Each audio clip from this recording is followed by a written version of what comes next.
அடுத்த ஒரு உபதேசம் பார்த்தீங்க அப்படின்னா புகாரி முஸ்லீமில் வரக்கூடிய ஒரு உபதேசம் இது. புகாரியில் 4042வது ஹதீஸாகவும் முஸ்லீமில் 5977வது ஹதீஸாகவும் இருக்குது.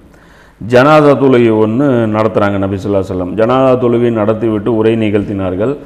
உங்களுக்காக நான் காத்திருப்பேன், உங்களின் மீது சாட்சியும் சொல்வேன், நமது அடுத்த சந்திப்பு கௌசரில் இருக்கும் அப்படிங்கிறாங்க.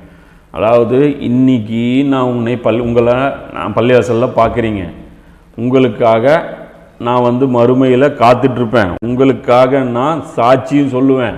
சொல்லிட்டு சொல்கிறாங்க நமது அடுத்த சந்திப்பு கௌசரில் இருக்குங்கிறாங்க. இந்த பூமியில் நம்ம சந்திக்கிறதுக்கு அடுத்தது கௌசரில் இருக்கும். பூமியின் கருவூலங்கள் எனக்கு தரப்பட்டுள்ளது, பூமியுடைய கருவூலங்கள் எனக்கு கொடுக்கப்பட்டுள்ளது. எனக்கு பின் இணை வைப்பதை நான் அஞ்சவில்லை. நீங்கள் முஷ்ரிக்கா போயிடுவீங்கன்னு நான் பயப்படலை. இது சஹாபாக்களை மட்டும் குறிக்கும்.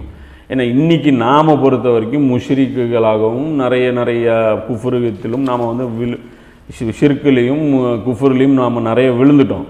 இது சஹாபாக்களுடைய அந்த பர்டிகுலர் கூட்டத்தை பார்த்து சொல்கிறாங்க, நீங்கள் இணை வைத்து விடுவீர்கள் என்பதை நான் அஞ்சவில்லை.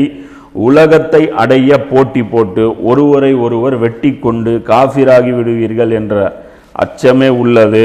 உமக்கு முன் வாழ்ந்தவர்களும் இதையே செய்தார்கள் அப்படின்னு சொல்லி நபி ஸல்லல்லாஹு அலைஹி வஸல்லம் சொல்கிறாங்க.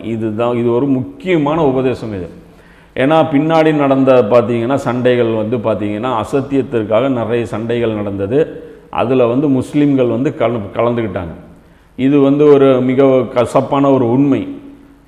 அதில் இது நிறைய விஷயம்னு வச்சிங்களேன். அது பின்னாடி வரக்கூடிய அந்த போர்கள், அது அலி ரலியல்லாஹு காலகட்டத்தில் நடந்த போர்கள், அந்த போர்களுடைய காரணங்கள் என்ன, காரிஜாக்களுடைய யுத்தம் நடந்தது காரணம் என்ன, அதெல்லாம் பார்க்கும்போது இந்த உபதேசத்துடைய வெயிட் என்ன அப்படிங்கிறது உங்களுக்கு தெளிவாக புரியும். அப்போ அவங்க காஃபிராகி போயிட்டாங்கன்னா இது குதர்க்கத்துக்கு நிறைய பேசுகிறாங்க. அப்போ இவங்க காஃபிரா போயிட்டாங்களா, அவங்க அப்படி போயிட்டாங்களா, அப்படி கிடையாது. அந்த போர்கள் ஏற்பட்ட தாக்கங்கள் இன்றைக்கி நம்முடைய பொசிஷன் இந்த நிலைமை போயிடுச்சு. இன்றைக்கி இந்த சமுதாயம் குஃபுருக்கு கீழே வரக்கூடிய அந்த ஸ்டேஜுக்கு போயிடுச்சு. அதைத்தான் நபி ஸல்லல்லாஹு அலைஹி வஸல்லம் அவர்கள் இந்த இடத்துல உணர்த்துறாங்க. பொருளாதாரத்தின் காரணமாகத்தான் நீங்கள் வழி தவறுவீங்க, இந்த பொருளாதார ஆசை கொண்டு தான் நீங்கள் வழி தவறுனீங்க அப்படின்னு சொல்கிறாங்க. ஆனால் உண்மையில் நடந்தது அதுதான். பொருளாதாரத்திற்காக ஏகப்பட்ட சண்டைகள் நடந்தது. ஆனால் ஜலீலுல் கதர் கண்ணியம் வாய்ந்த மதிப்பு வாய்ந்த சஹாபாக்கள் யாருமே அதை செய்யலை. அதை செஞ்சவங்க யார், என்ன மாதிரியான நிகழ்வுகள் நடந்தது அப்படிங்கிறது இன்ஷா அல்லாஹ் அது அந்தந்த நேரம் அந்த இடத்துல வரும்போது அதை நம்ம டீட்டெயிலாக விளக்குவோம். ஏன்னா இந்த ஹதீஸும் மறுக்க முடியாது. புகாரி முஸ்லீமில் இருக்கிறதுனால இந்த செய்தி ரொம்ப நம்பகமான ஒரு செய்தி.